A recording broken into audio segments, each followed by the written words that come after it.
Is pitcher showdown to keep an eye on today. Speaking of good pitchers, Mississippi State's own veteran, the right-hander from Neshoba County, Mississippi, Aspen Wesley, gets the start in the circle today, and she has been mighty good for Samantha Ricketts so far this year. Yeah, threw a no-hitter a week ago today at their rival Ole Miss last week, and obviously you want to build on that when you have your conference opener at home. Got a good crowd here on hand. It is the home SEC opener for the Bulldogs, who took 2 of 3 from Ole Miss on the road last weekend. There's a ball lifted out towards left, going to drop in right in between the shortstop and left fielder. This would be a base hit and then some for Texas A&M. All the way over to third base goes Coco Woolley, and the Aggies are in business in the top of the first. Yeah, and that's what you call aggressive base running from Coco Woolley. Was able to get the ball to drop into left field. Just kind of awkward for Kylie Edwards to range over and get it. Briley St. Clair fumbles it, and then the relay throw to second was a bit off target, which allowed Woolley to get to third. That'll be a double for Woolley, and a throwing error charged to St. Clair in left on the ball that got away from the second baseman. So, Texas A&M golden scoring chance here to begin the ball game. You've got Woolley at third. You've got Hill at the plate, a right-handed hitter. What made that base knock or that double from Woolley even more impressive, she was down in the count, 2 strikes. Yeah, was able to fight her way out of it. Not an easy task, and you don't usually expect to get to third base from it, but hey, you take what you can get. That ball was fouled off the foot of the batter Hill, rolled into fair territory, but clearly off of Hill. She doesn't seem to be too fazed by it. There you see Hill, a senior, a very good senior season so far for her offensively, batting over 400 on the year.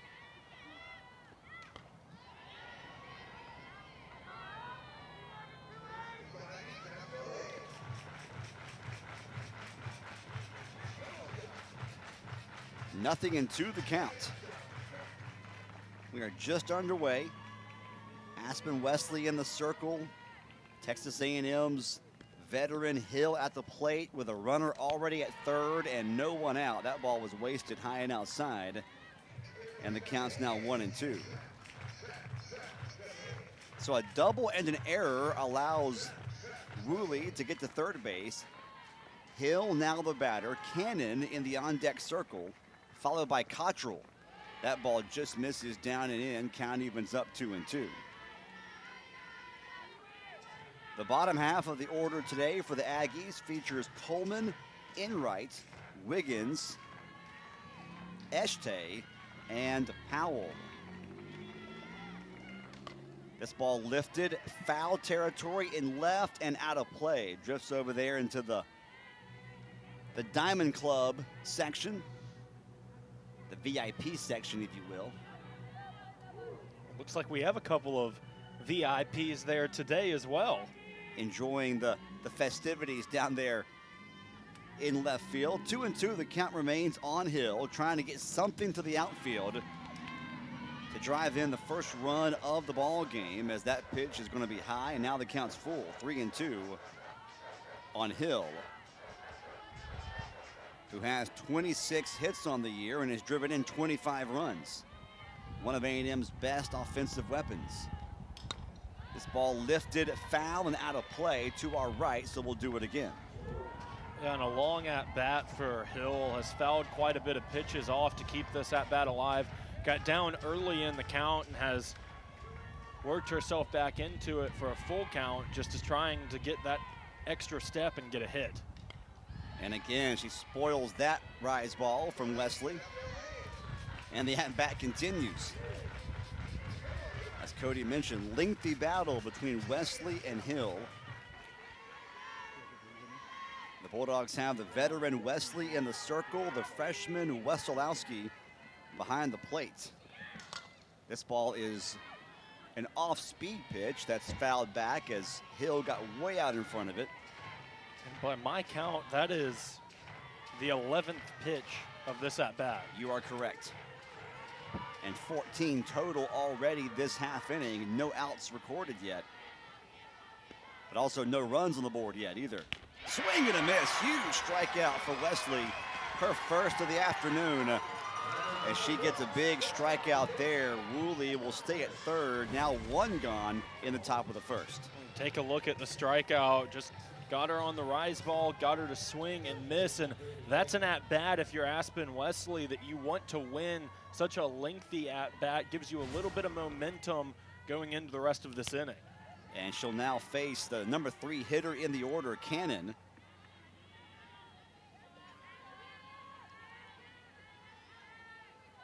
The Aggies' first baseman, a senior, and a right-handed hitter, Trinity Cannon, 375 average so far this year as she takes a strike, and the count evens up 1-1. 5'7", Forney, Texas native, 8 home runs on the year to lead the team. That misses downstairs. 2 balls and a strike. Woolley led off the inning with a double, reached third on an error. So A&M has a golden scoring opportunity in their first at-bat, trying to take an early lead here on the road against a team that has not lost at home yet this year in Mississippi State, as Wesley changed speeds dramatically on that rise ball. And the count evens up 2-2 as Cannon almost swung out of her shoes. Yeah, off-speed pitch. Cannon got a little too ahead of herself and thought she was going to be able to hit one deep and didn't get any of it. That pitch just missed. Didn't miss by much, but it was a little bit down and out. And now the count's full, 3-2. Second straight full count for an Aggie batter here in the top of the first. 1 on, 1 gone. Payoff pitch on its way. And that's high, and the walk is issued. So Cannon will earn her free trip to first base. That is the 18th time that she has drawn a walk this season. The 2, 3, and 4 hitters for A&M are very patient at the plate. And now the Aggies have runners at the corners, less than 2 outs for the cleanup hitter, Julia Cottrell. The right-hander steps in and takes ball 1 up and away from Wesley. Senior out of Wichita, Kansas. And there you see the good numbers on the year. 358 average, 6 home runs. That's in there at the belt. And the count evens up 1-1. The Bulldogs have, starting at first base today, Madison Kennedy. At second base is Salin Hawkins. Kylie Edwards at short, Nadia Barbary at third. That's your Bulldogs starting infield here for game 1 of a scheduled doubleheader, as Wesley goes off the outside corner and gets Cottrell to chase one, and she's now behind in the count. Cottrell is 1-2. We've seen a couple of at-bats where Aspen Wesley able to get ahead of the count. One of them turned into a strikeout. The other one was a walk. We'll see what she can do with this at-bat. Well, Cottrell just got a piece of that one. Was probably ball 2, but she's behind in the count, so she's shortened up that swing a bit and is trying to protect the plate, and did a good job doing that right there. So the count remains a ball and 2 strikes as Wesley gets ready and delivers, and swing and a miss. 2 strikeouts, and A&M is now going to have to rely on the number 5 hitter Coleman to keep the inning alive. Take a look at the strikeout, got her upstairs once again, and Aspen Wesley dueling early on in this one. Runners on the corners, trying to get out of this inning unscathed. Pitch comes off the inside corner to the right-hander Coleman. Coleman, the number 5 hitter in the order, the starting DP today. Ayanna Coleman, only a sophomore. This is just her 4th start of the season. She's played, though, in 19 games, so has seen a lot of action, but has not drawn very many starts this year for head coach Trisha Ford and the Aggies, who come in with an overall record of 23-2, ranked as high as 13th in the country. 3-0 in conference play. Pop up, playable in right field. Cook calling for it, and she makes the grab, and Mississippi State gets out of the inning. Cody, A&M can't do anything with a leadoff double. That's a big win for Mississippi State, and the ERA is under 1. I don't know what else to say about her besides she's easily one of the best pitchers in the nation midway through this season. And had a really good opening weekend of conference action last week against South Carolina. Had 2 shutout victories against the Gamecocks. She's facing a Bulldog lineup that top to bottom has been one of the better lineups in the SEC so far this year. Starting off with Sierra Sacco. Swing and a miss right there, strike 2. Sacco, Barbary, and Cook. 1, 2, 3 in the order, as expected. That's been the top 3 in the order almost every game this year for the Bulldogs. That ball wasted outside. Not a bad idea, though, against the slap-hitting Sacco, and the count evens up 2-2.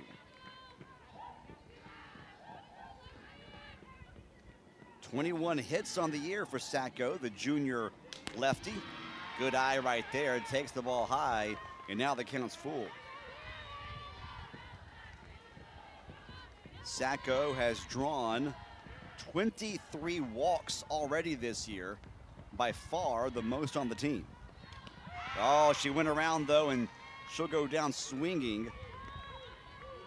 And impressively, Kennedy gets a strikeout of the first batter she faces. No surprise, she now has 100 Ks on the season. That's 100 right there, and picks up right where she left off last week. So no one on and 1 gone. Barbary steps in. First pitch. Contact is made. Fly out to right. And a good job there in right field to haul in the high fly ball as Enright makes the grab. Barbary is retired quickly, and there are now 2 gone.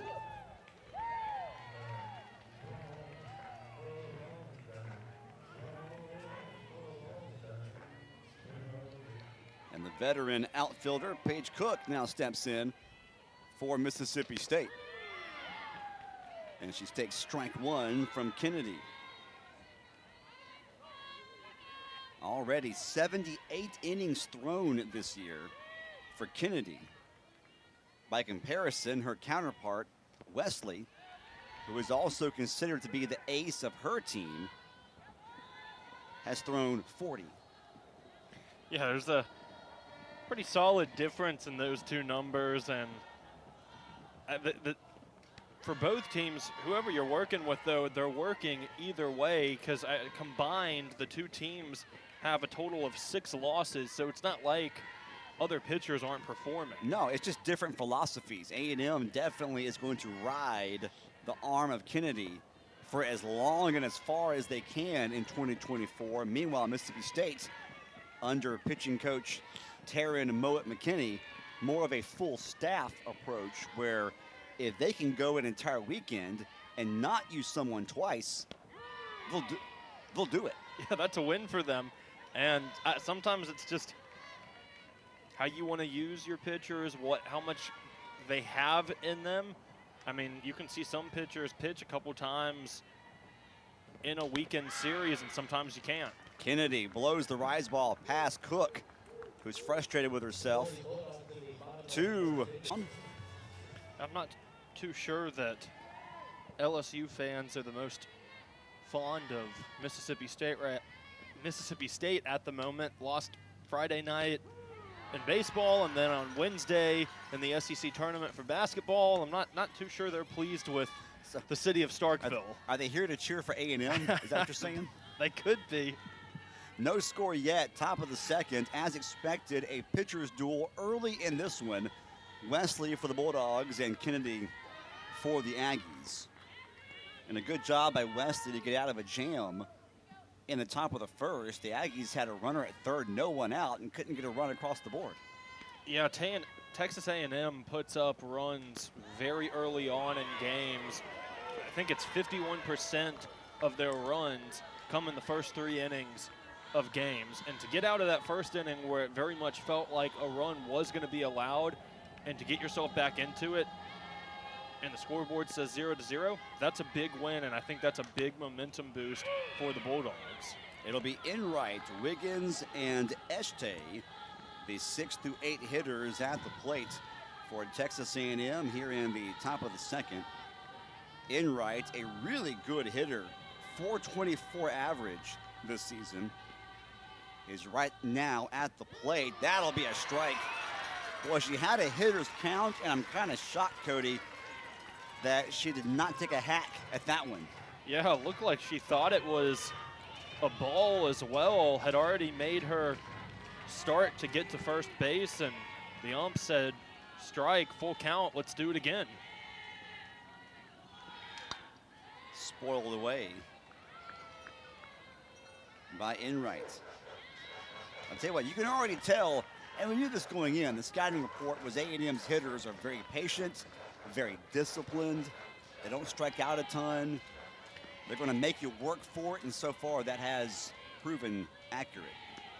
Yeah, I mean, 34 pitches through just an inning. I mean, yeah, making this team work for it. Have allowed a couple of walks, but whenever, and it's early, but whenever State has found themselves down in some counts, have either made some smart decision pitching-wise, or the defense behind Wesley has been able to make a play. It's just how long can they keep that up for with the disciplined hitters of A&M. Showing bunt and hitting it foul is Wiggins, the senior right-hander, trying to sacrifice Enright over into scoring position. Both teams, you got to think, believe runs will be at a premium today, so don't be shocked. EVC, the bunting game, play a big role in both teams' offensive strategies this afternoon, especially here in game 1. Texas A&M also has a little bit of the best of both worlds when you talk about pitching and hitting. You have Kennedy as their pitcher, who's one of the best pitchers in the nation, and then you look on the opposite side for hitting, they've got 34 home runs, which is 13th in the nation. So you look at things like that, you get the best of both worlds with this team. So if one's not up to par, or at least how you would like to be it, the other one might be able to back you up. You don't win 23 of your first 25 games by accident. You can't be good in just one area Yeah. and get off to a 23-2 start. A well-rounded ball club, certainly, are the Aggies this season. Upstairs, ball taken high, and the count is going to be 1-2 now on Wiggins. Wiggins, a senior and a right-handed hitter. The starting second baseman for the Aggies. A solid 322, actually a pretty impressive 322 batting average. If you can get that kind of productivity offensively from your middle infield, you'll take it.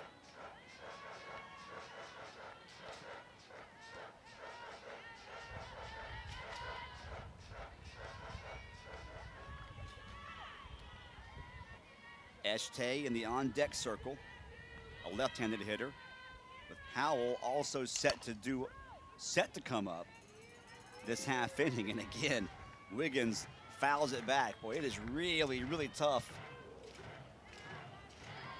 for Wesley once she gets in front of the hitter in the count to get the strikeout. Yeah, these A&M batters aren't letting a whole lot of pitches blow by them, able to get a piece, knock it foul, and keep the at-bat alive. It's really been impressive considering that there's no outs in the top of the second inning, and Aspen Wesley is already almost at 50 pitches. Conversely, the other side of that coin is A&M has not been able to get a hard hit ball yet in the ball game either. They've been able to find ways on bases, but anything that's hard hit is foul like that. Exactly. So Wesley doing a good job keeping the A&M hitters off balance here in the early going. All the 3 A&M hitters have reached base safely. 1 double, couple of walks. Got 1 on and no 1 out here in the top of the second. Bottom of the order at the plate. High fly ball back to left, and that is team home run number 35 on the season. Wiggins gives A&M the first runs of the ball game, and it's early on 2-0 Texas A&M. 6th home run of the season for Wiggins, and that's what we talk about with this A&M team. They don't let a lot of pitches blow by them. Lead early on by 2, still no 1 out here in the top of the second as Eshtay, the junior lefty, steps up for the first time. From Brenham, Texas, 5'6" left-handed hitter, batting just under 300 on the season. Takes that pitch at the knees for a strike, and the count evens up.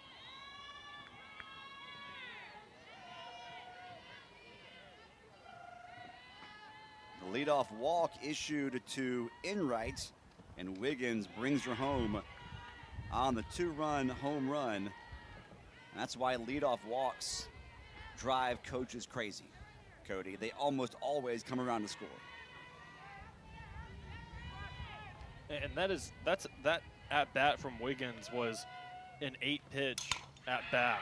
Hard hit ball back goes St. Clair, and she makes an amazing diving catch to rob Eshtay of a double. A little bit of bobble in the glove, but comes down with it. That's an impressive play here. I mean, that's a solid hit ball to left field, and St. Clair has to lay out for it. You see it bobble, but stays in that glove, and that's a big out number 1 for the Bulldogs. Huge catch and a fantastic diving grab by St. Clair, the veteran in left field. So that's perhaps a momentum shifter towards Mississippi State. 1 gone, no 1 on. The number 9 hitter in the order, the lefty Powell, is at the plate.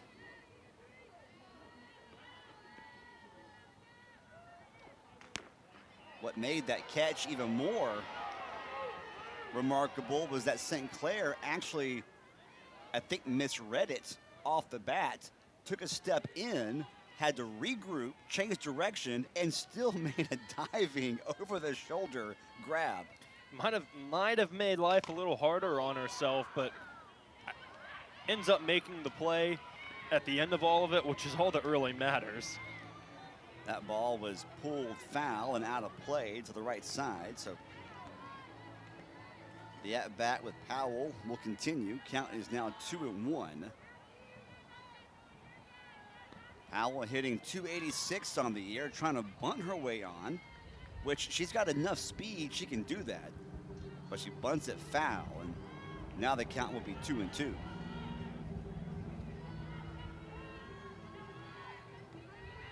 So now we'll see if Powell wants to try to slap it or will swing away.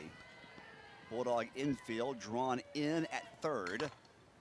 Little excuse me swing right back to the circle. Flip to first, not in time. Holy cow, the speed of Powell.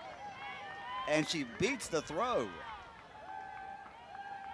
What tremendous hustle right here. You talk about her speed a minute ago, and Wesley makes the play as quick as she can, and that's a close play. I'm not entirely sure. It's close either way.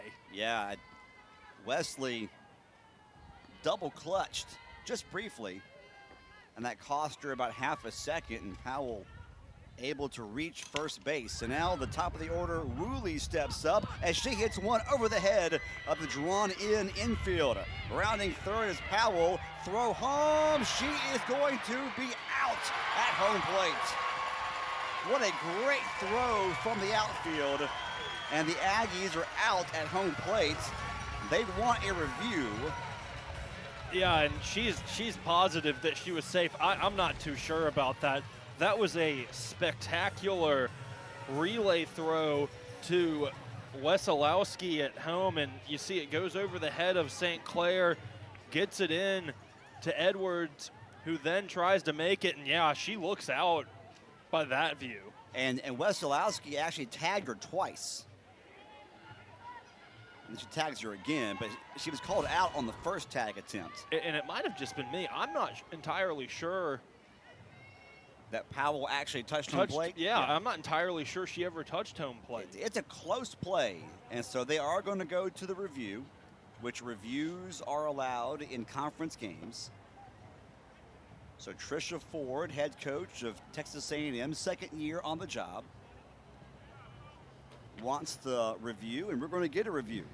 And early in a game, when the momentum is on your side, you're getting hits, I understand wanting the review. I think it makes sense. See if you can add to that lead.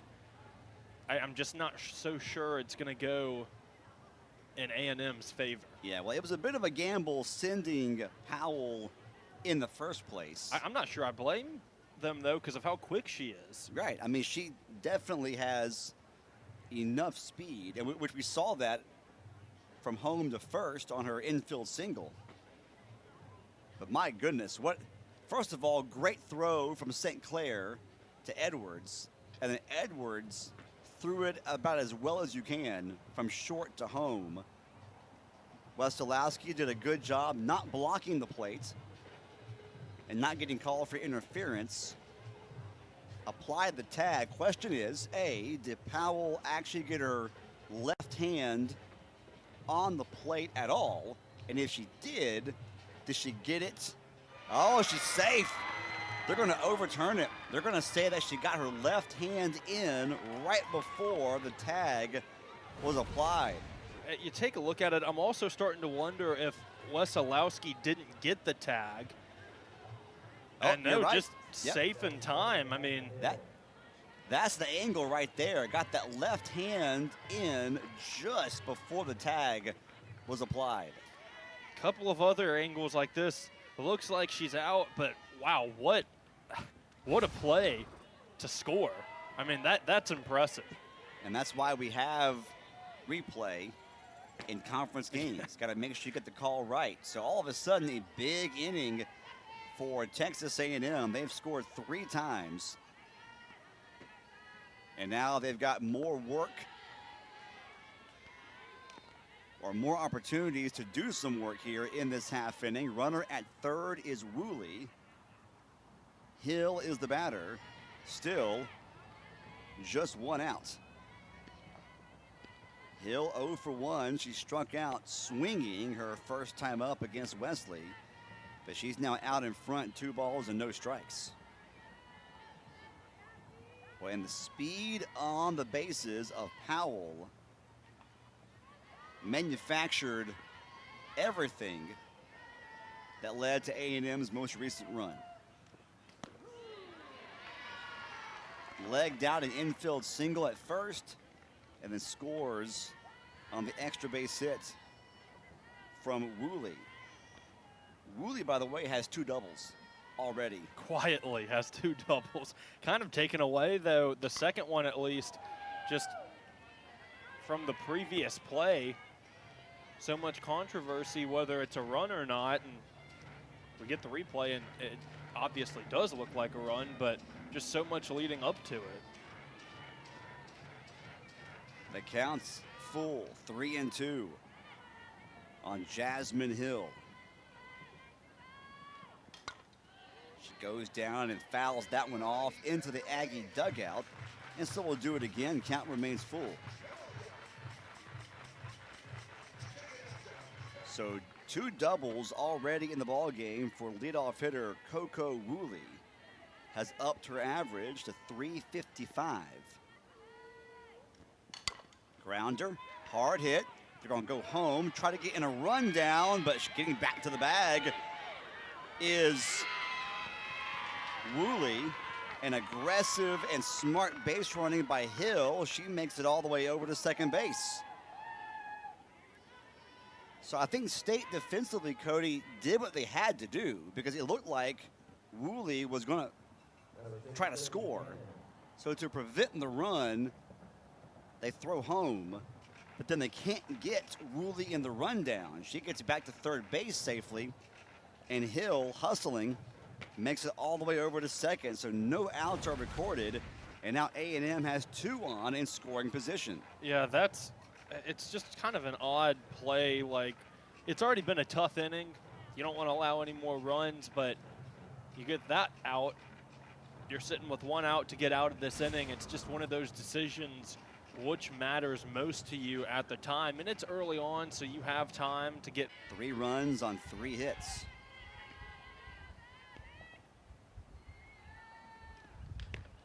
Ball's high and outside.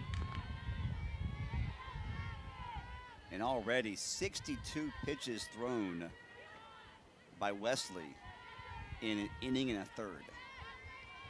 Yeah, they have put her to work early on, and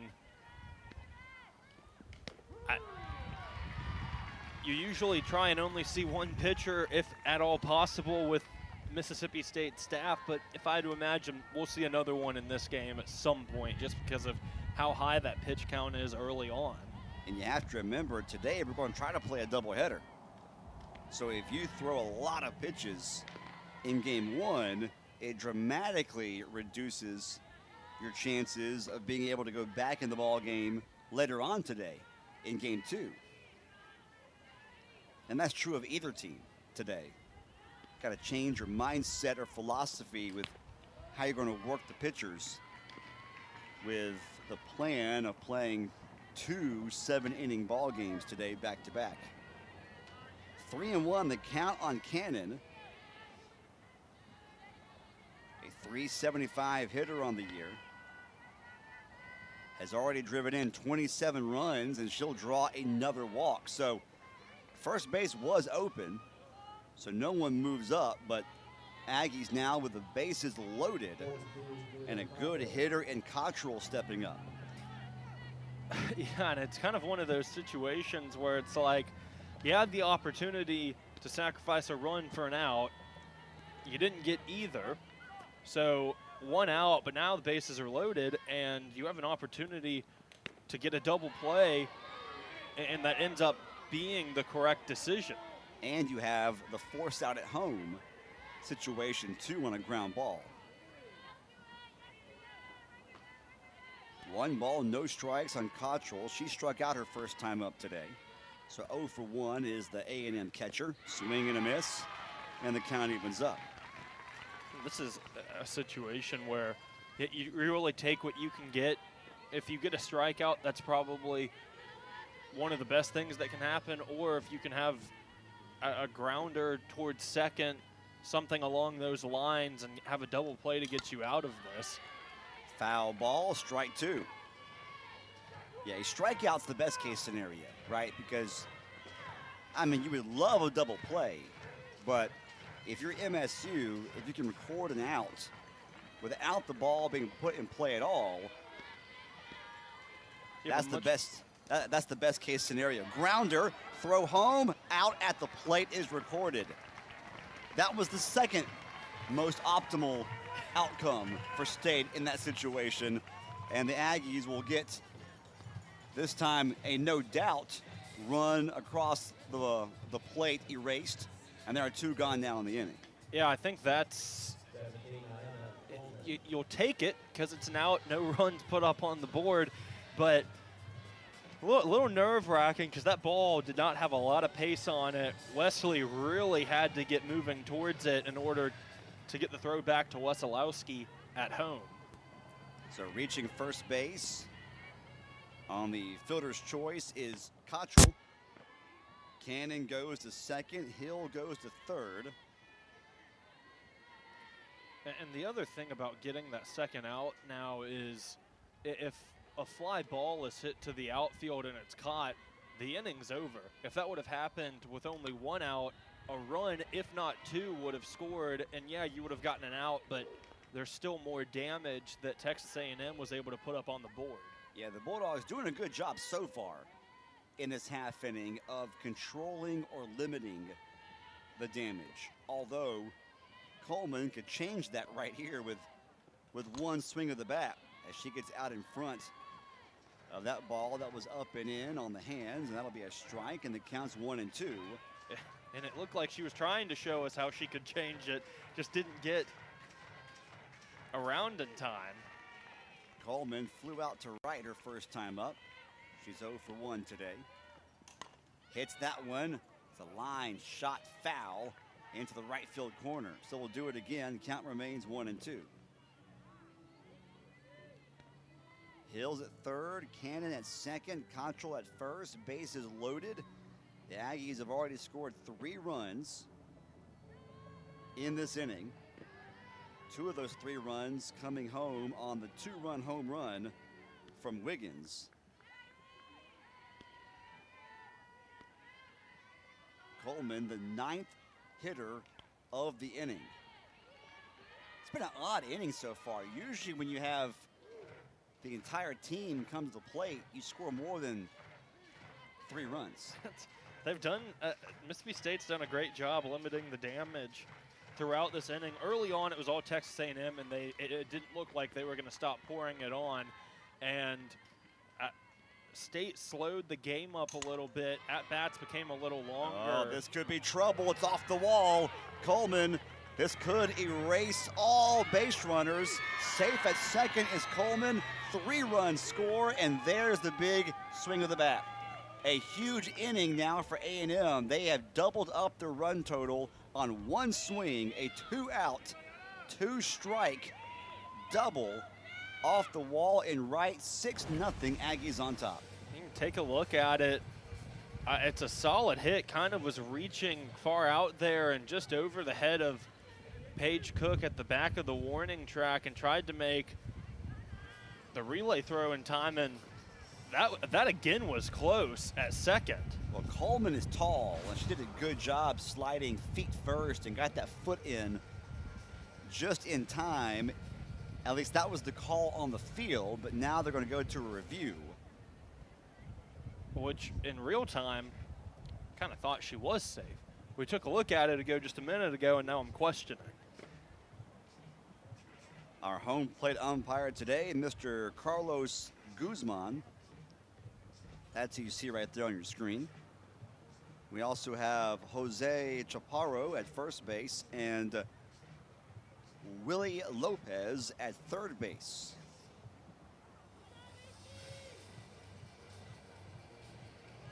There's Mississippi State head coach Samantha Ricketts, associate head coach Tyler Bratton over her left shoulder,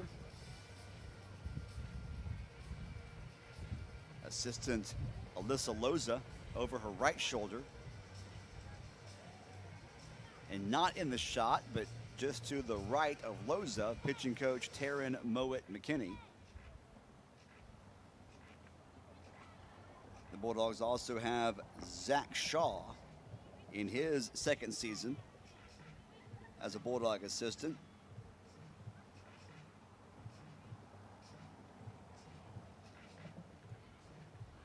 A fairly lengthy work, so quite a bit of strikeouts, but it feels like when she's not striking them out, they're hitting on her. Just kind of the trend we've seen from her in her limited time in the circle this season. And her mission right now in the short term is to simply get out of the inning. The Aggies have a runner on at second, and Enright hits one right over the head of the shortstop. Throw home is cut off. Throw to second, not quite in time, and the hit parade continues for Texas A&M.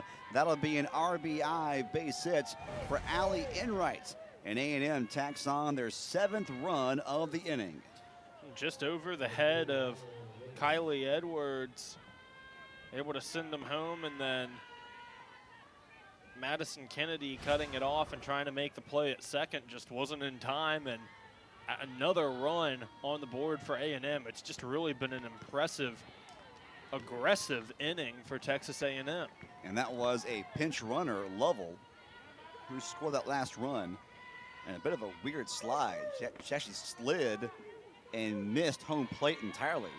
And they had to stand up and and tap her toe on the plate. So hindsight is always 20/20, right? If State does not cut that throw off towards home, they're likely out of the inning right now. Instead, the at-bat continues for A&M, and the Aggies have sent, I think, half the roster up to the plate in this top of the second.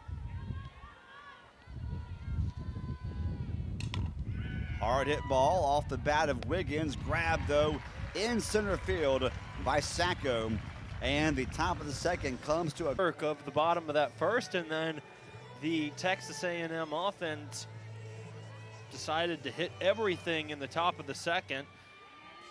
For anyone just now joining us, we've already seen Emily Kennedy pick up strikeout number 100 and 101 of this season. And now she faces the other player we spotlighted in the open, the other Kennedy, Madison Kennedy of Mississippi State, the slugger, who is having one of the best seasons of anybody in the SEC here in 2024. And as a softball fan, this is a matchup you look at and you want to see 2 or 3 times during a game they go at each other, and it's like you just want a little bit of both. You want Emily Kennedy to get a strikeout, then you want Madison Kennedy to hit one over the fence and just have a little fun with these two players just as well as the season has gone for them. Emily Kennedy missed on the first 3 pitches, and then, as you would expect, was able to throw a strike with the count 3-0. Now a 3-1 outside. So Kennedy, that's Emily Kennedy, clearly being careful with Madison Kennedy, which you can do that when you're up by 7 runs. Yeah, you can do that. And also considering that her strikeout to walk ratio is 5-1, it doesn't really hurt you much. And sometimes you can allow a base runner instead of giving this team momentum and letting her hit one deep or anything that could happen. And it brings up for the Bulldogs the junior right-hander Jesse Blaine. Blaine hitting 5th in the lineup today. A .367 hitter on the year.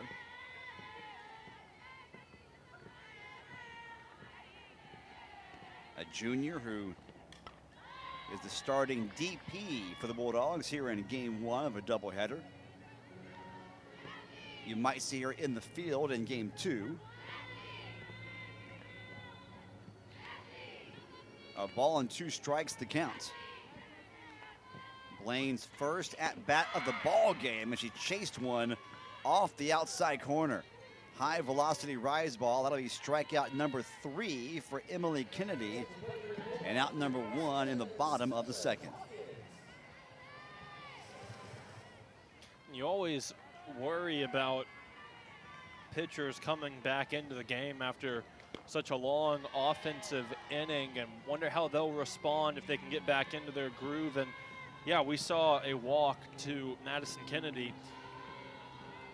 I'm pretty sure that was intentional though, and it's not one of those things that she was searching to find her groove, and comes right back out to it and gets a strikeout. And it brings up the freshman Salyn Hawkins, who technically earlier this week was named the SEC Freshman of the Week. And she is having a fantastic rookie season, batting .371 and playing a good second base for the Bulldogs. And she fouls off that ball and will stay alive. Count is 1-2.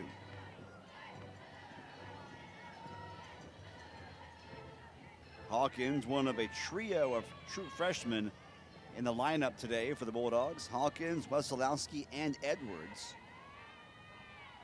All back to back to back. In the lineup, yeah. You got Hawkins batting 6th. Wesolowski in the on-deck circle batting 7th. And then Edwards behind her batting 8th. Ball misses down and in. Good job by the freshman Hawkins to come back and work the count full.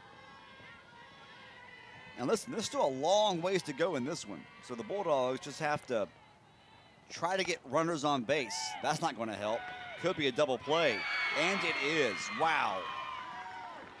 That double play turned by Cannon, and that'll get the Aggies out of the inning. For Cody. But I have been really impressed so far from what I've seen out of the group from College Station, Texas.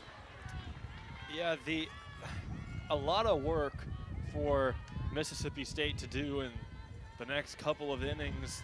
The good thing is we're only 2 innings into this ball game, so you have a lot of time to get yourself back into it and find a groove, but you have to find a way to get Texas A&M out of that groove first. Matalasi Falpito, who got the last out of the second inning, is back in the circle. Part of this relief outing for her. She'll face Eshte. Nice strike there, followed by Powell, the 8 and 9 hitters, and then the top of the order, the very dangerous Coco Woolley. So Eshte, Powell, Woolley, then Hill if anyone reaches. Grounder, nice glove there at third base, throwing to first. And I think Kennedy dropped it, or did her foot come off the bag? Looks like she dropped it. Her foot might have come off the bag while trying to scoop it back up, but initially it looked like she just wasn't able to catch it cleanly. That is going to be, I guess, a base hit. We'll see how they want to score it. No, they're going to rule it an error. Yeah, muffed ball at first base. So charge an error to Madison Kennedy, because I thought Barbary at third did a good job to grab it. Not a great throw, but certainly a catchable ball and a ball that got there in time, and Kennedy was not able to squeeze it. Yeah, when you trail by 7 and are trying to get yourself back into this, those are some mental routine plays that you can't afford to make. The speed of A&M has really given State's defense some issues today. Yeah, that's another thing. I mean, everyone on Texas A&M feels like they're just trying to beat each other's 40 and make it to first or whatever bag they're going to faster.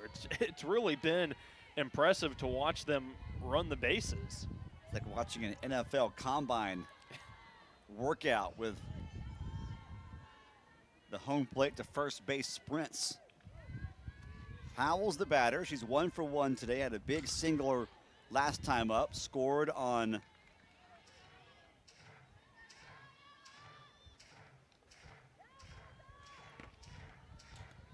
the double from Woolley. That was the third run of what ended up being a 7-run second inning for A&M. So Powell's up the average to 297, almost back up to 300. Runner takes off, throw down, no one's covering the bag. A great throw from Wesolowski, but no one's covering the bag in time, so it doesn't matter. A stolen base for Eshte, and the Aggies have a runner on in scoring position. Great throw. I think an even better catch from Saylin Hawkins, yes, who, if doesn't dive to make that catch, that ball goes to the outfield, and she might take third. Hard hit chopper. Good job there by State to let it go foul. It was hit hard, but right off the dirt. And a good call there to let it go foul, because there was no way a throw could be made to first base in time to get the out there.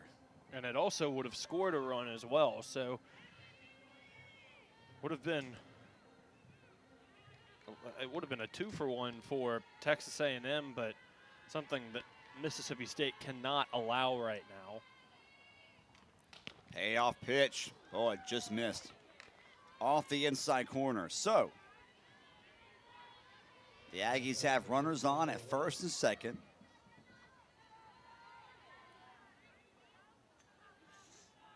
Give Eshte credit for her 7th stolen base of the year. A&M, a team that will aggressively run the bases. As Coco Woolley steps up, Woolley now has 22 hits on the year, 2 of those today. And get this, before today, had no doubles on the year. had herself a triple, but no doubles. Isn't that something? Hits one. Foul left side, so strike, and quickly Woolley in the count 0-2. So the first 2 doubles of the season for the junior Coco Woolley coming in the ball game today. Ball comes in, gets away from Wesolowski. Both runners take off and will get there safely to third and second respectively without a throw attempted. That ball came in and almost hit Woolley.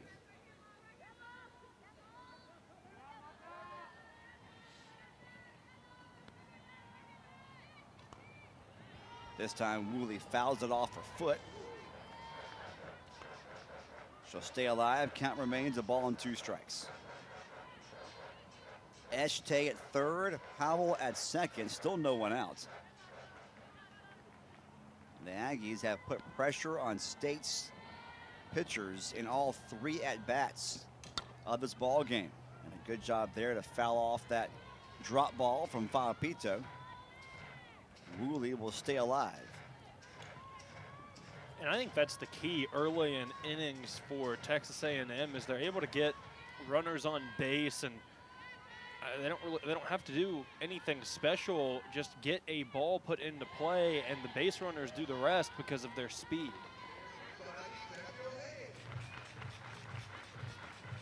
And that speed has been on full display today.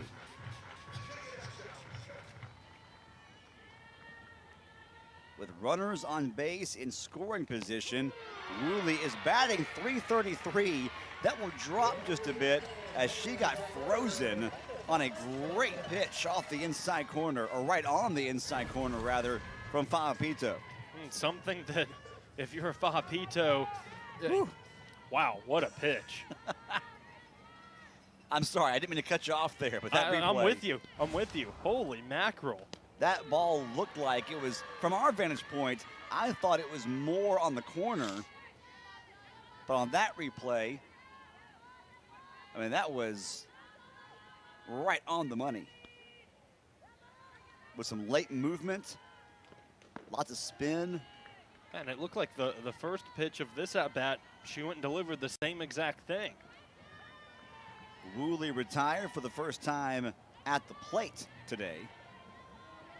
So 1 gone, still 2 on though for Jasmine Hill, who is 0 for 2 today.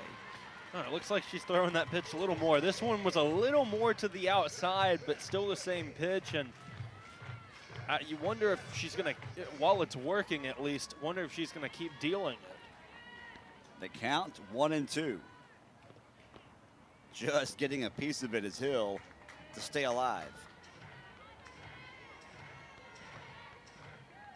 Hill struck out in the first, reached on a fielder's choice and scored last inning.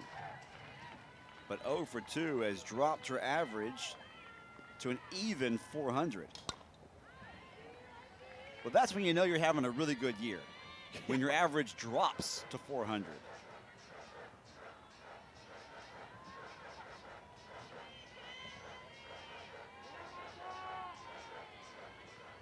Cannon is in the on-deck circle. Ground ball foul, will do it again. Boy, it is really hard to get this A&M team out at the plate. They're stubborn at the plate. They do not want to get out, and they are going to do whatever they can to keep their at-bat alive, and that's why we've seen the pitch counts go so high for these Mississippi State pitchers. I mean, already at 29 for Fa'apito. And you were almost at 70 with Wesley, the starter.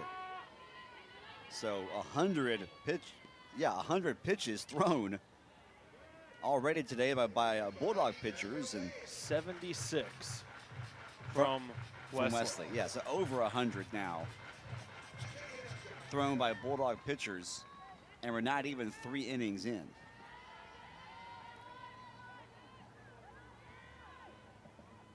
This ball game's also an hour and 10 minutes old. Ground ball, going to be a tough play, nice snag, run will score, but a nice snag by Hawkins at second, but a good job by Hill to get that ball put into play. Eshte will score. That's a big run right there. It gives the Aggies now an 8-run cushion. Yeah, it was a big hit too, a powerful hit. Good play from Salem Hawkins to make the play and get at least one out, but A&M just continues to pile it on. Only one in this inning so far, but that 7-run inning in the second is really making life difficult for the Bulldogs. Well, that's the outlier, right? I mean, so far, no runs in the first, 1 run, but 2 outs, and this should end the inning right here, and it does. So A&M tacks on 1 more. That's a big one, potentially.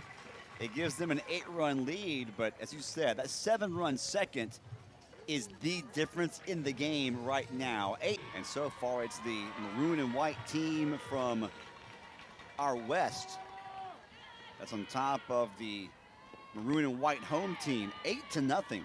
17th ranked Texas A&M leading 21st ranked Mississippi State as the freshman catcher Ella Wesolowski will lead things off for the Bulldogs this half inning.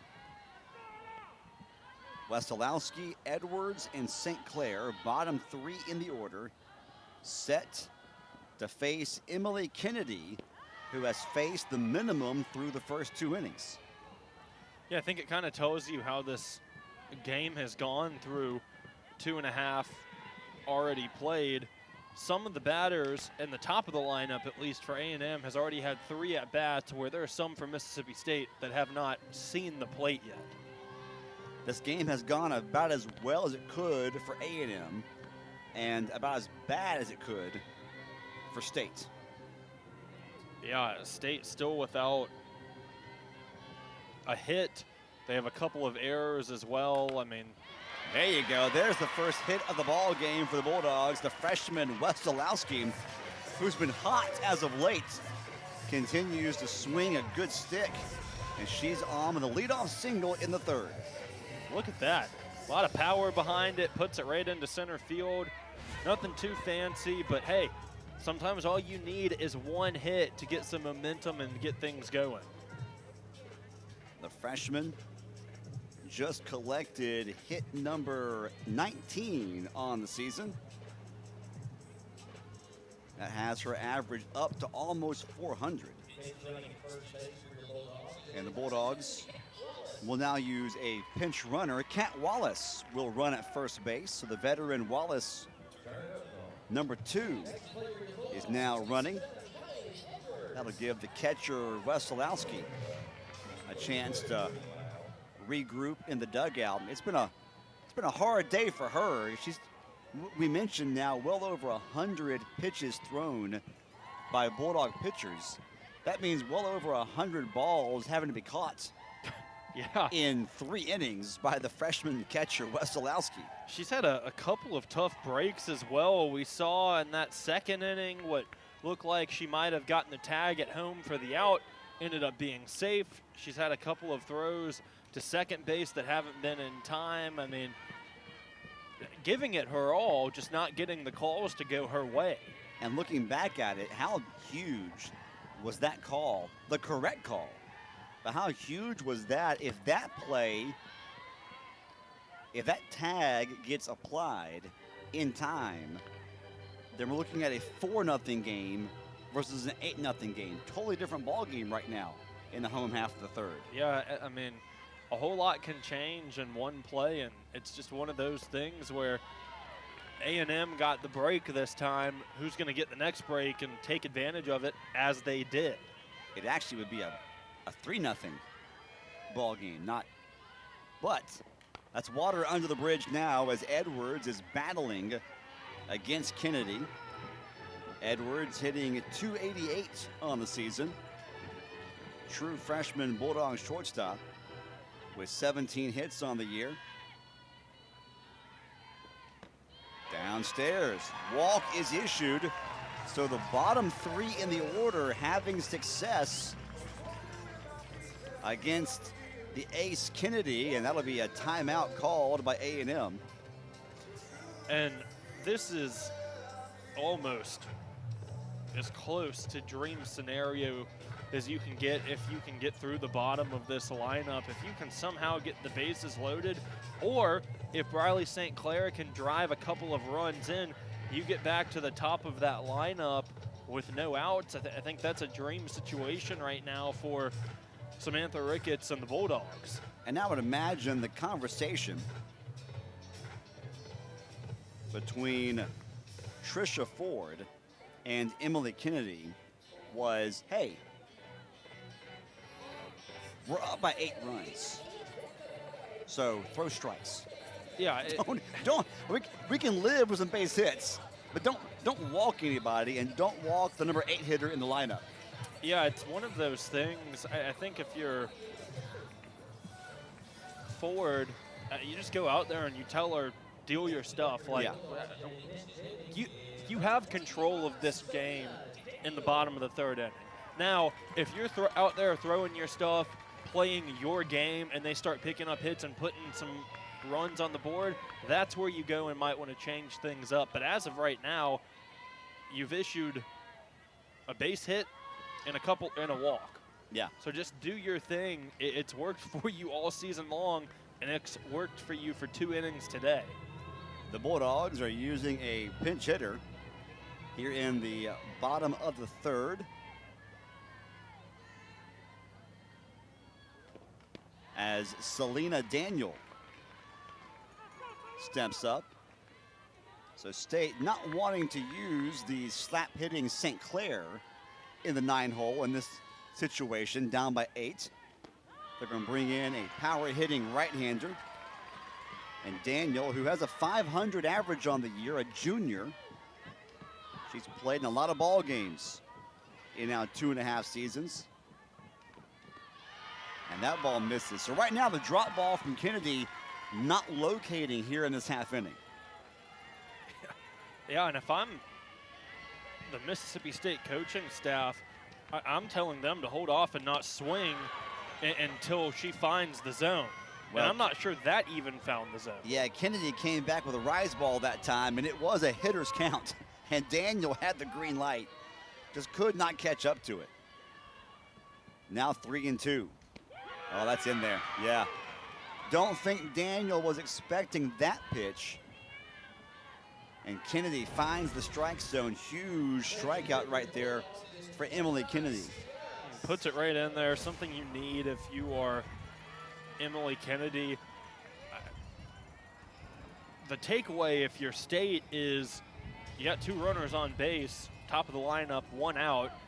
And if you're A&M, you have an out, and runners are only on 1st and 2nd. So kind of a little give and take for both teams. Sierra Sacco steps up now. Bulldogs are back up to the top of the order. Sacco today 0 for 1. She struck out back in the 1st. One of 4 strikeouts today recorded by Kennedy. This is, if you're Emily Kennedy, you want to be careful. Sacco has drawn the most walks on the team for Mississippi State, and you don't want to put yourself in a position with bases loaded, getting deeper, or getting into the heart of this lineup with Barbary, Cook, and Kennedy, who can all hit it deep if they need to, especially Madison Kennedy, who we've talked about nonstop, it feels like. Yeah, Kennedy, one of, by the numbers, one of the best sluggers in America this season. I believe 2nd in all of Division I at the moment in slugging percentage. Sacco checks the swing, doesn't matter. Kennedy paints the outside corner, much to the chagrin of Sacco. So back-to-back strikeouts from Kennedy, and she's now an out away from getting out of the inning and keeping the shutout intact.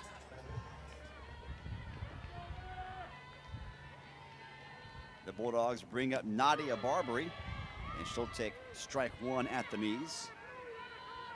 Barbary today 0 for 1, still hitting though well over 300. In fact, over 350 on the season. Check swing, she did not go around. A&M appeal down to our third base umpire, Mr. Lopez, and he said that she was able to check it, so the count is 1-1. Off speed, breaks in there beautifully. Haven't seen a ton of breaking balls from Kennedy today. That was a good one, though, right there.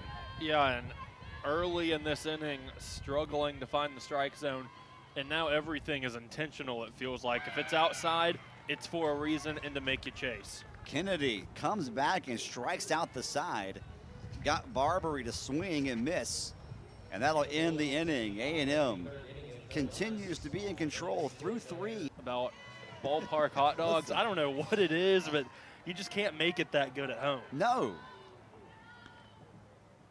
They just taste different. They do. At the stadium. A nice crowd on hand today. They've gotten settled in for a doubleheader. Things have not gone the way of the home team so far in Game 1, but Game 2 will be set to begin about 40 minutes after the conclusion of Game 1. So the fans who have come out today are getting settled in for a doubleheader here, plus there is baseball activity just down the street from us later on. A late afternoon start time, I think right after 4 o'clock, 4:05, I think, first pitch between LSU and Mississippi State down the road at Duty Noble Field. Here, though, at News Park, the softball facility in Starkville, the 17th ranked Aggies of Texas A&M appear to be on their way to earning their 4th straight conference win to begin the conference season, as they're on top by 8 runs here in the 4th inning. Bouncer up the middle, gonna get through for a base hit. Cottrell, the catcher, gives A&M a leadoff single, and that's how the top of the 4th begins.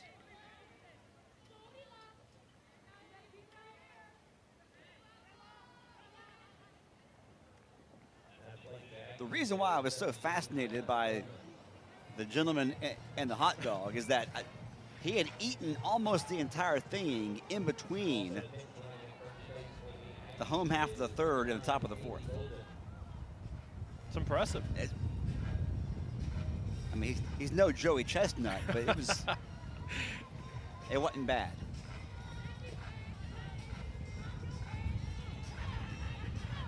Pinch runner Golden.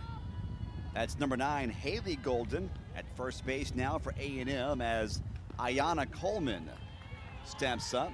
Coleman had the big 3 RBI double with 2 outs in the 2nd to break the game wide open.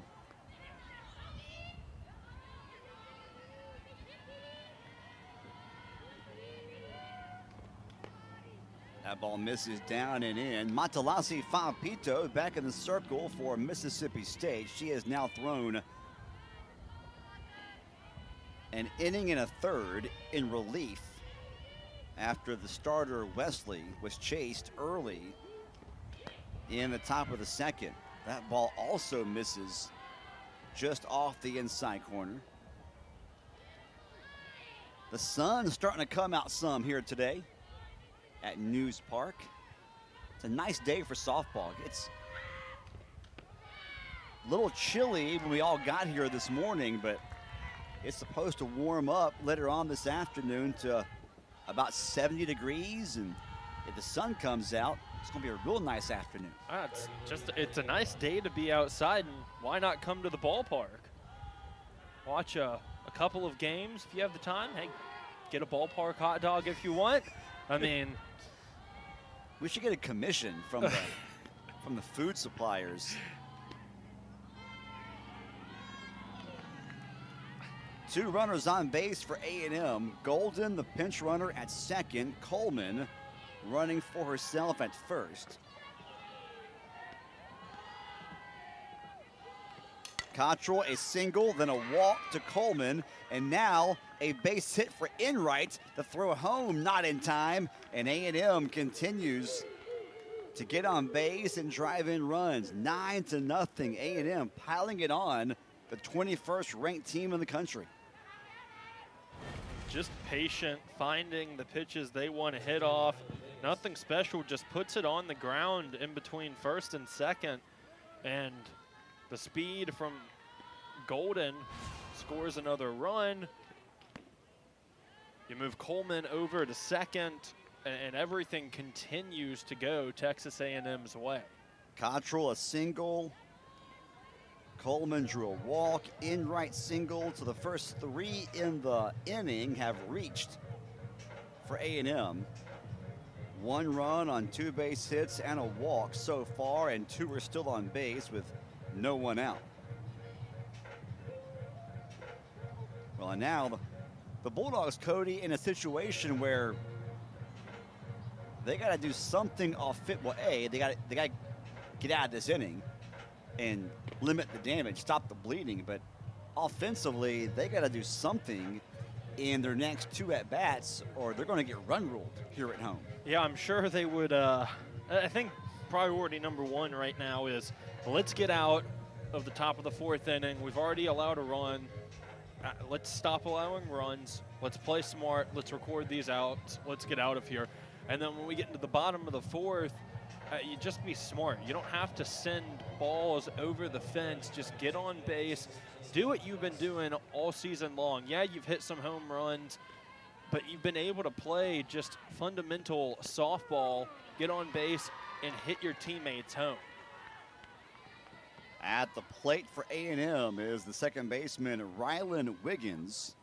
It was her home run in the 2nd that opened the floodgates for the Aggies. Ground ball foul. That'll be for a strike. And the count is 1-2 on Wiggins. Got a brand new pinch runner for the Aggies. That's Price. Number 16, Sav Price, who was running at second base. There she is. The 1-2. High fly ball. Should be caught, though, in left. St. Clair has to fight the sun a little bit. Got that weird glare going on because now you got the sun trying to come out, but you have clouds still. So now you have that glare from the clouds, and St. Clair did a good job to shade her eyes and make the grab for a big out number 1. It's funny you say that because I find myself squinting right now because of it. I can't imagine what it's like for them out on the field. At the plate for the Aggies now is Kramer Eshte, the number 8 hitter in the lineup, 0 for 2. As good as the Aggies have been offensively, they still have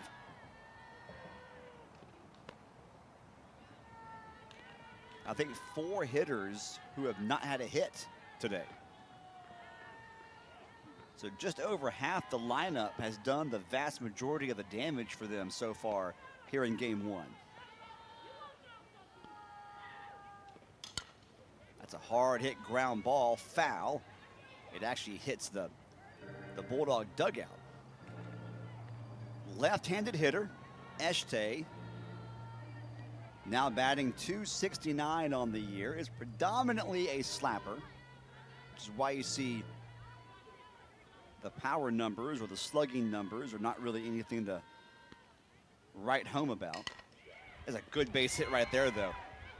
Takes it into right field. Cook, good job of getting the ball all the way back home. Stopping at third is Price. Didn't want to test the arm of Cook.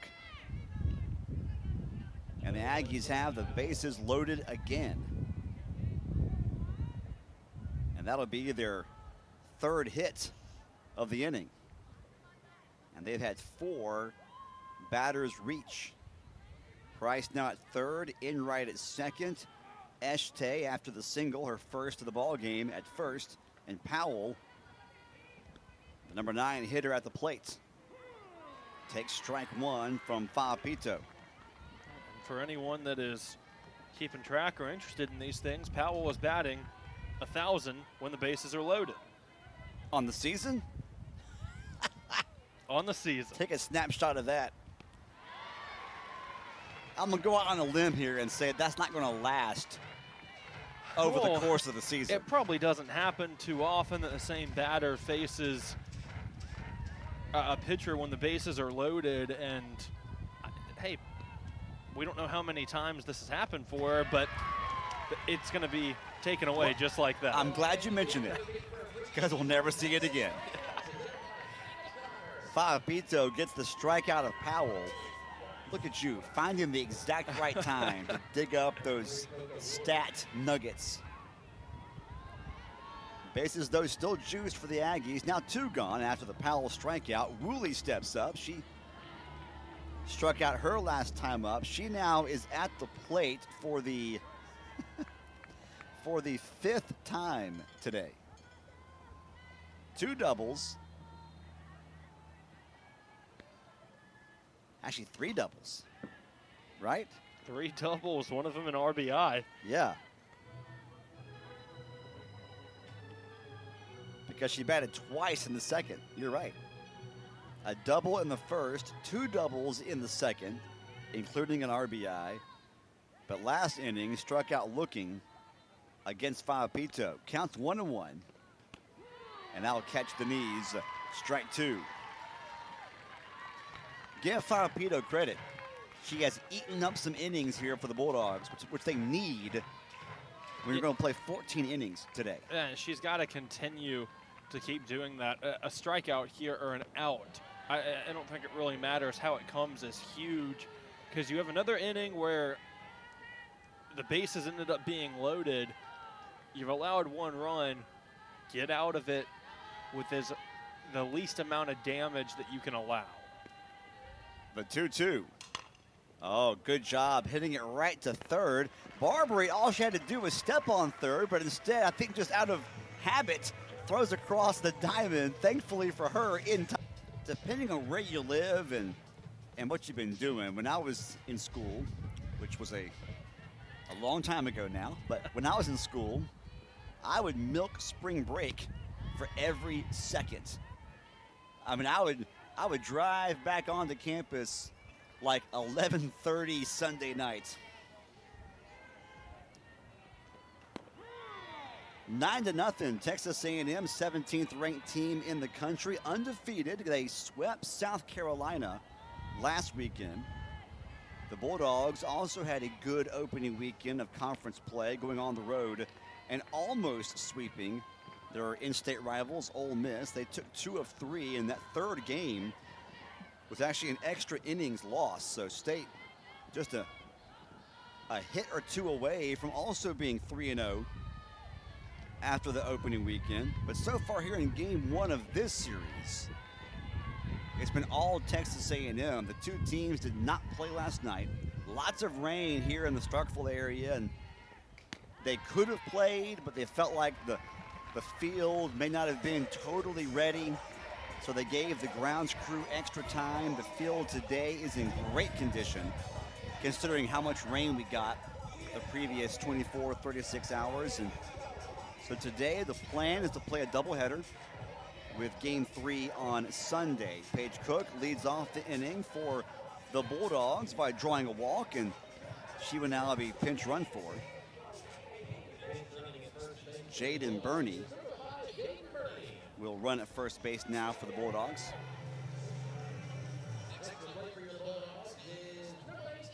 Now Mississippi State has to find a way to either string some hits together or some walks. Doesn't really matter. Get on base, bring them home.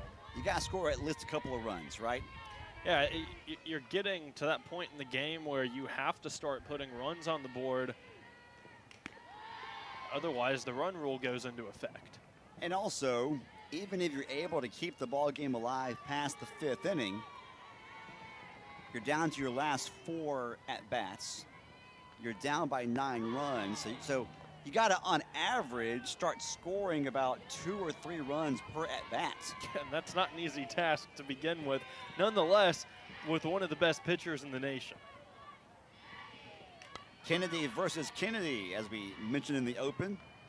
One of the SEC's best pitchers in the circle right now. One of the league's top sluggers at the plate. The first time Madison Kennedy was up, she drew a walk. Hits one high into the air, fairly deep. It should be caught and will be caught in right field by Enright. And Kennedy is retired for the first time today. Looks like she swung a little late and didn't really follow through. Considering that it went that far, if she would have gotten the swing she would have liked, I'm not sure that things could have gotten a little interesting with that hit. Almost.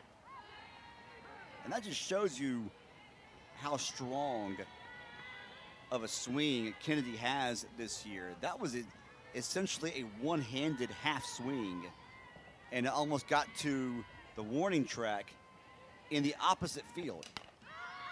Blaine hits one also to right field, shallow in right. Second baseman calls for it, and Wiggins makes the grab. And there are now two gone with one on for the Bulldogs here in the fourth.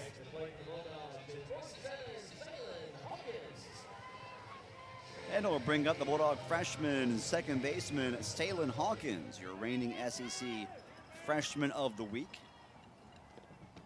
I guess technically the co-freshman of the week, because the SEC does this thing now where they can't give an award to one person.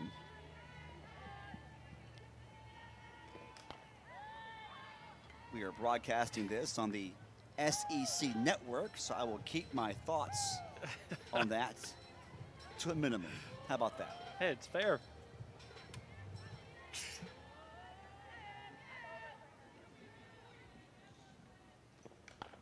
Hawkins hits one hard the opposite way.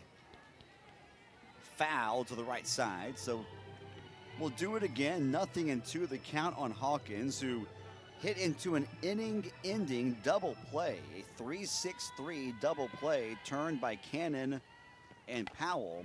Her first time up. Now she hit one into right field. Good job by Enright to get it in quickly to keep Bernie at second base. But a nice base hit from Hawkins. And that will be just hit number 2 today for the Bulldogs. And there's example A of why she was SEC Co-Player of the Week. Whether you want to call it a Co-Player of the Week or an individual wins it, whatever it may be, she was very deserving of it, and she shows you why. Yeah, you look at her numbers now, hitting .375 on the season, 1 for 2 today. And it brings up an equally impressive freshman, Ella Wesolowski, who broke up the no-hitter her last time up with a single up the middle. Now has an average of over 400 on the year. Roller out to second, picked up by Wiggins and thrown to first in time to get the out. The Dogs strand a pair, and A&M maintains their 9-run lead after 4 innings here in bat for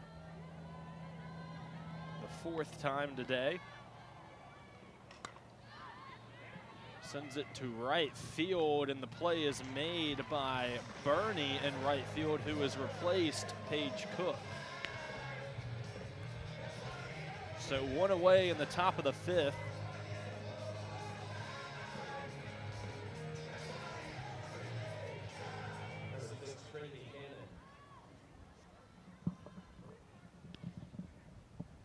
Cannon now comes back to the plate, also making her 4th appearance today. A&M lineup has been through and batted quite often today. Yeah, we have become very familiar with the A&M lineup this afternoon here in game 1 of this scheduled doubleheader. Strike delivered from Fa'apito. Cannon, the Aggies' first baseman, 0 for 1 today. But she has been on base twice. Drew a walk in the first and the second, and scored back in the second, which is when A&M did the vast majority of their damage. 7 of their 9 runs came in that 1 inning. Outside of that, we've had the close pitcher's duel we all expected. High fly ball to right, shallow, foul territory. Bernie, nice basket catch. Coming in hard charging, and there you see what Bernie can do for you defensively in right field. Yeah, doesn't see the field a whole lot, but heck, comes into this inning, has made 2 outs already, all hit in her direction. Had to make a little bit of a run for it in foul territory to make that play, but has looked really good in the top of the 5th inning. Julia Cottrell, the A&M catcher, is now at the plate, and she takes strike 1. Fa'apito has looked really good these last couple of innings. Got roughed up a bit in relief when she inherited a bit of a mess in the second, but since then, the third, the fourth, and so far here in the fifth has looked good.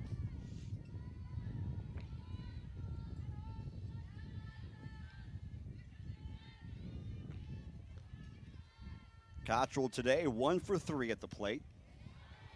Breaking ball that stayed high, and that's a ball, and the count is going to be 2 balls and a strike on Cottrell. And the crowd did not like that call one bit. Yeah, that's one of those where sometimes the fans would like for the home plate umpire to have a 9-run game strike zone, if you catch my drift.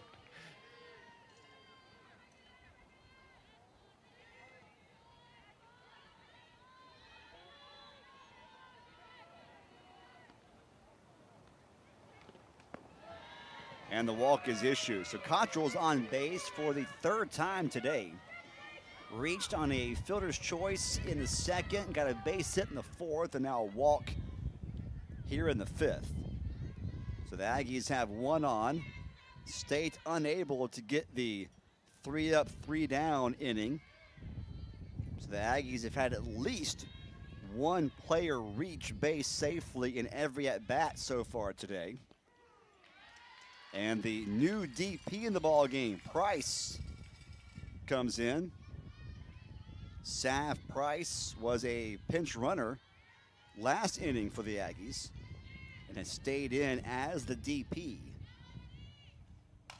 Hits one hard, but foul. Got way out in front of that ball from Fa'apito. Rio Linda, California senior, 5'9" lefty. Price is a player still looking for her first hit of the season. Has been used almost exclusively this year as a pinch runner and only has 2 at-bats on the season. Has reached base with a walk, but still looking for that first hit like you said. We'll see if it comes here in the 5th, as the Aggies are trying to give a couple of batters some opportunities. There's that 9-run lead strike zone we were asking for. Top shelf goes Fa'apito. She gets the call, strike 3, thanks to a 7-run second inning. On top, 9-0. The Bulldogs have Edwards, the shortstop, to lead things off in the home half of the 5th. She fouls back the first pitch from Kennedy. Strike 1.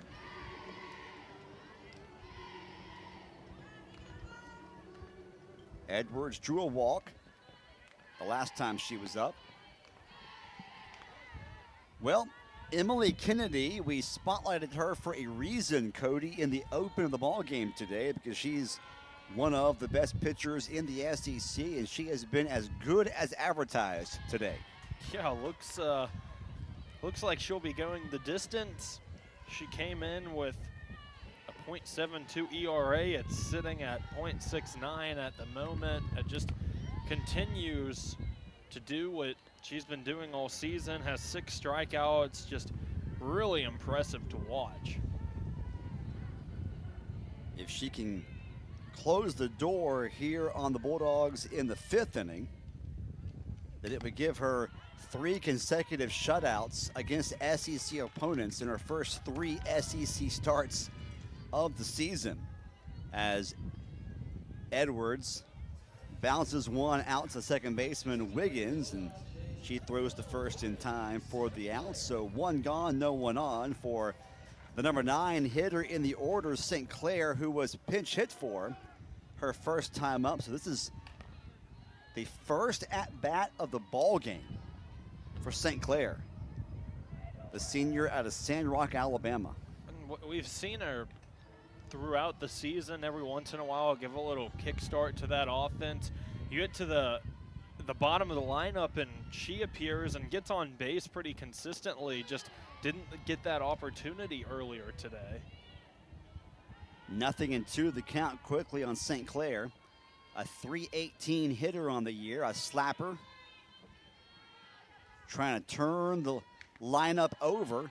That ball is actually off the glove of the catcher, Coleman, and then off the foot of our home plate umpire, Carlos Guzman.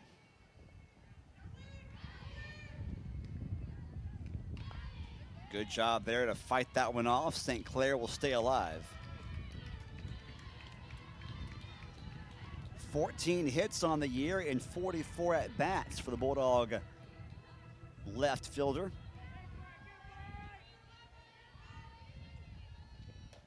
Swing and a miss.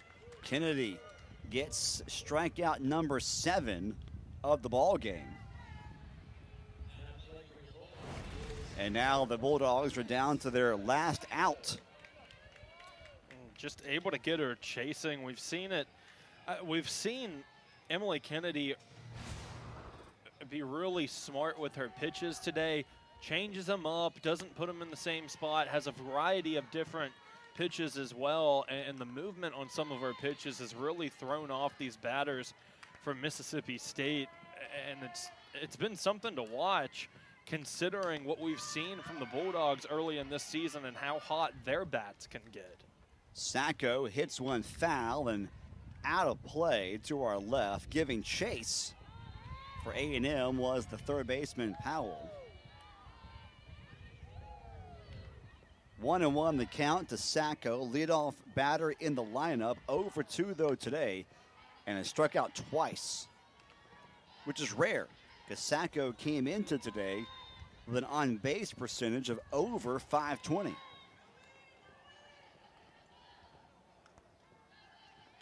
That ball downstairs. A hitter's count for Sacco, 3-1. State needs 2 runs at least to keep the ball game alive. A&M looking for one more out to end it right here. Check swing, doesn't matter. In there for a strike, and the count goes full. The line so far for Emily Kennedy, 4 2/3 thrown, no runs, 2 hits, 3 walks, 7 strikeouts.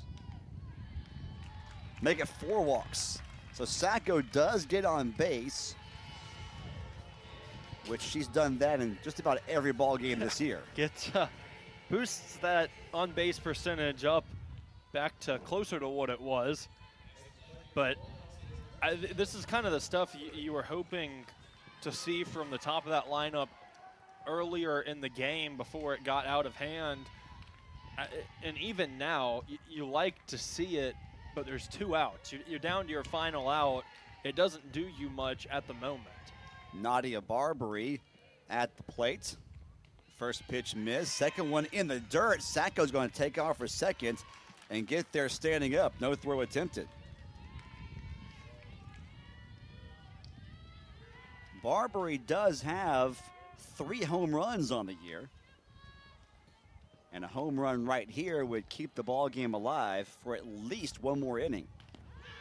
That's in there at the knees for a strike, so the count 2-1.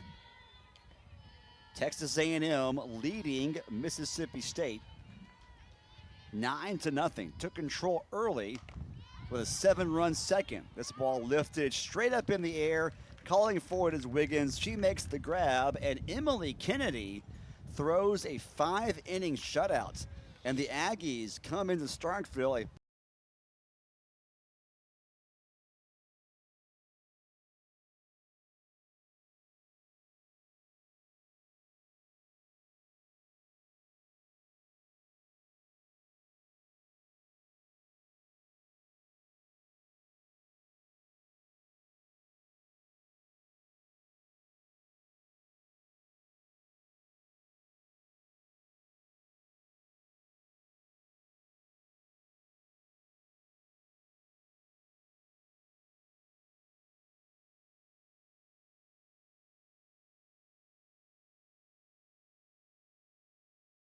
Been able to find, just will find your sound. Listen up, let me tell you about making choices in life's symphony. We all have voices. Decisions we make, they shape our fate, but the right ones can lead to a brighter state. From the crossroads of doubt to the highways of hope, we navigate the maze, learning to cope with the weight of responsibility upon our shoulders, choosing wisely as the world grows cold. When decisions, they pave the way to a future bright, where we'll seize the day. In the echoes of our choices, we'll find our sound in the melody of life, where we're bound. Sometimes it's tough to know what's right.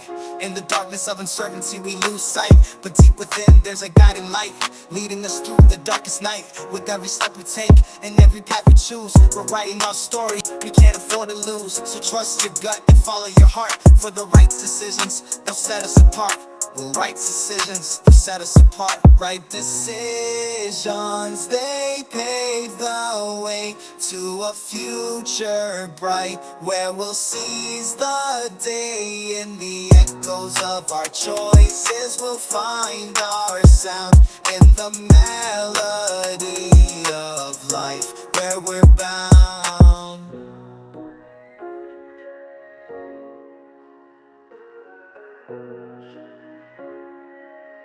Oh yeah.